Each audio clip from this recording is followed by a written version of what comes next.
Okay, let's dive into this. Today we're looking at a specific online shop, Houston Ridge Shoes. And the big question is, is this place legit for buying sneakers and stuff, or is it just too risky? Because when you first land on their site, I mean, it looks pretty normal.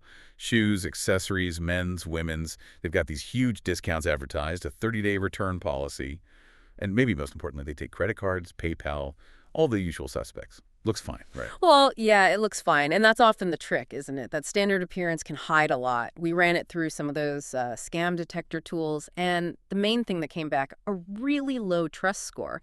It basically flags it as high risk right away. High risk. Okay, but wait a second.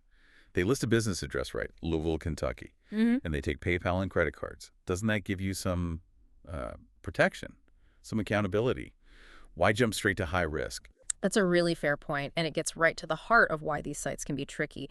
The issue isn't really the surface stuff, like the address or payment types. It's more about what's missing.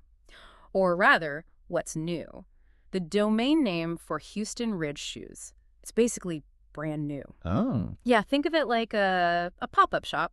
Might look good today, but is it built to last? There's no history there, no established reputation. So you're saying that newness, that lack of any real online history, is actually a bigger deal than having a U.S. address listed or offering big sales. Exactly. It's that combination. A brand new site with zero or almost zero verifiable customer reviews over time. And then they hit you with these amazing flashy discounts. That's like the classic playbook for a high-risk site. They want quick sales before people catch on or before they, well, disappear. Right. And that Louisville address, sure, it looks good, helps them seem like a U.S. company, but just listing an address doesn't prove anything about whether they're actually shipping products or running a legit business from there. Okay, got it. So the consensus from the tools, despite the professional look, is definitely high risk. Which means, for anyone listening, the advice here is really about playing it safe. Absolutely. If you're still tempted, maybe you see a deal you can't resist on any site flagged like this, the number one rule is start small. Like really small. Just a tiny test order to see what happens. Don't go big on your first purchase. Makes sense. And the payment method. You mentioned that earlier. Yes, this is crucial. You have to use a payment method with strong buyer protection. Think PayPal or a major credit card. Not a debit card. Definitely not a debit card if you can help it. With credit cards or PayPal, if the stuff never shows up or it's, completely fake, you can file a dispute.